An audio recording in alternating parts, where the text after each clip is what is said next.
To play the game. Do we have a cook out there, John? Yes, coming up, Barry. It could be you, Margaret Kong. Where's Margaret Kong?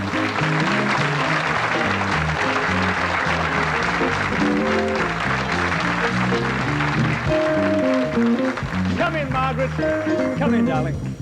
How are you? Come in, Ess. Come in here. Oh, all right, come in. All right. We'll just pat that down on it. That's Margaret Kong. How are you? Listen, Margaret, are you a good cook? Very good. A very good cook. Well, we don't even need to play the game, do we? Tony, take it away. Just, you've been a cook. I know, actually. Yes, come in nice and close to me. You're a little bit bigger than Vera anyway. That's one thing, aren't you? We know that you're an excellent cook. You've been cooking, since the 1960s, haven't you? Almost professionally. In fact, you've cooked at the Hampton Court Family Hotel at King's Cross, right? Yeah. Know that about you. Have you cooked for anyone famous? Well, Elizabeth Taylor was there and... Elizabeth Taylor? Oh, let me touch you, isn't it? Did you cook for Elizabeth? Not actually, but I used to take her breakfast up for her. Oh.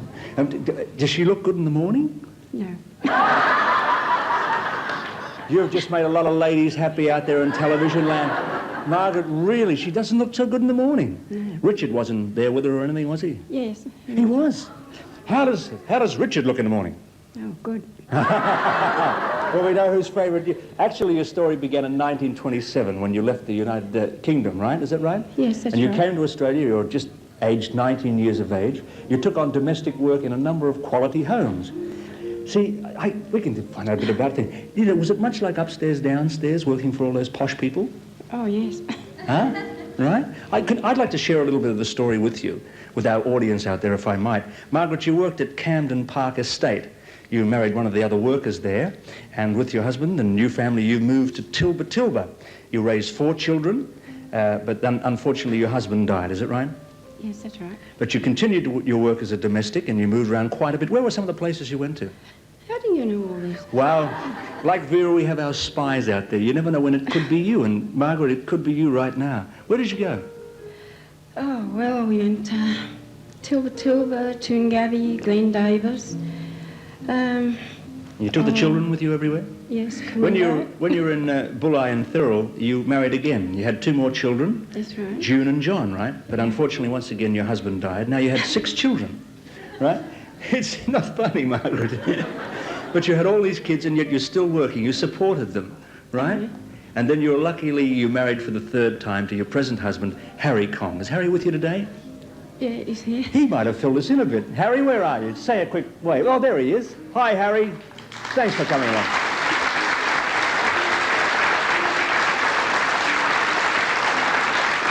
Marg, actually, you come from a fairly big family yourself, don't you? How many brothers and sisters have you got? Well, I was the eldest of 13. 13? How many brothers and sisters? 6 sisters and 5 brothers. Good heavens. Well, you came from England, well, it's 55 years ago now, isn't it? Yeah.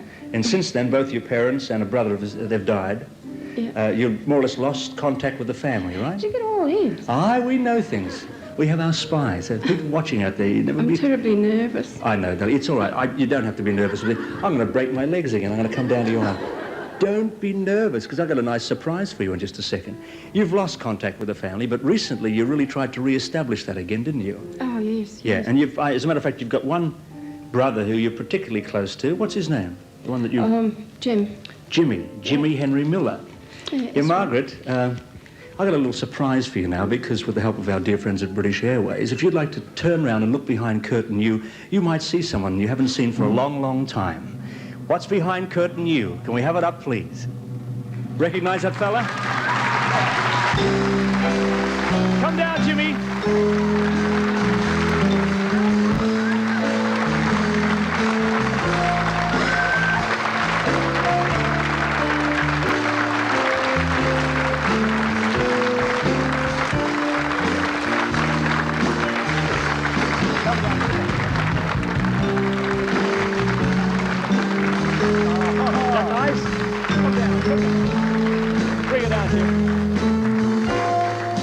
Margaret, Harry brought you in here today. Isn't that nice? Now, James, I'm going to talk to you now. Isn't this nice? Oh, you're happy? It's been a while, hasn't it? Just a little while. Fantastic. All right, now, Jimmy, Sometimes people call you Jimmy or Dusty. Where'd you get the name? Dusty. Where's Dusty? How did that come about? Dusty Miller. Well, That's an army term for Miller's always dusty with flowers, so it's an army nickname. Oh, I'm get a bit of talking an Geordie. A Geordie? Aye. Give us a bit of real Geordie out there for the people watching in Australia. Oh, you're going on, Indies, all right. Are you enjoying yourselves? That's a Geordie. Look at here. I'm going to tell the people. So am mine. Listen, Jim, can I tell them a little bit about you out there, the people in our audience? At the age of 16, you went to Canada as a young man, stayed there for 3 years, then you went back to England. You married your wife, Marion, had 3 sons. Yeah. Your eldest actually was only 3 weeks old when you were sent off to war, World War II. And unfortunately, you were one of the unlucky ones, and you were taken prisoner at Dunkirk. Yeah. How long had you been in the war? Well, 5 years I was a prisoner of war. Yes, but I was a regular soldier, like. I joined up in 1930 after I come back from Canada. Yep. Because there wasn't any work, of course, and most young men joined the army. We had such a vast army abroad, you know, and, well, that kept So an army Dunkirk, going. you were one of the first ones to be captured? Yes, yeah. Well, Where were you I taken wasn't- then? Just outside Dunkirk. I was left, you see. How many years were you? 5 years of prisoner. 5 years of prisoner of war. What was it like, really? I mean, most people can't Well, imagine. the first 3 years were tough, but very tough, you know. But the lads stuck it out. I mean, we always marched with a military step, no matter where. Shaved every day, and just like the movies. When we could get the shit now, not every day. It all depended when we could get a razor blade. But the next 2 years evened off a bit because our armies were taking prisoners from Africa, you know, the 8th Army, and, well, the Germans, you see, they were losing, and things evened up a bit better. Well, Jim... Because the Red Cross used to send us... Yeah, Red Cross are a marvellous organization. Yeah. Well, it wasn't until 1945 that you returned to England, right? The Americans flew you home by Dakota to Brussels from Prague, and home in a Lancaster. And that was the last time that you were in a plane until you flew out here today. Have the planes altered much in 37 years? Oh, not half. God. Okay. Listen, Margaret, I hope that you're going to enjoy Jim here. I know that your family's going to love him because I'm sure he's got lots of stories to fill you in with there. All right. It's been nice to be able to do this for you. Margaret, you've lived a wonderful life. You've been a great Australian. Jim, have a lot of fun. And thank you for being on our show, and thank you for coming all this way. May I say that I've got another 2 sons?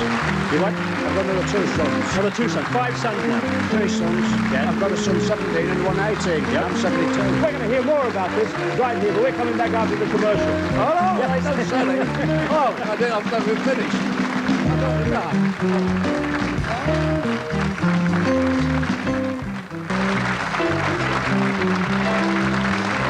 Welcome back to Could Be You. Wasn't that nice with Dusty and Margaret? We could have done a whole show on Dusty and Margaret. So many stories to tell. But right now it's time for our 4-leaf clover. John, who's our player today? Barry trying her luck. It could be you, Dora.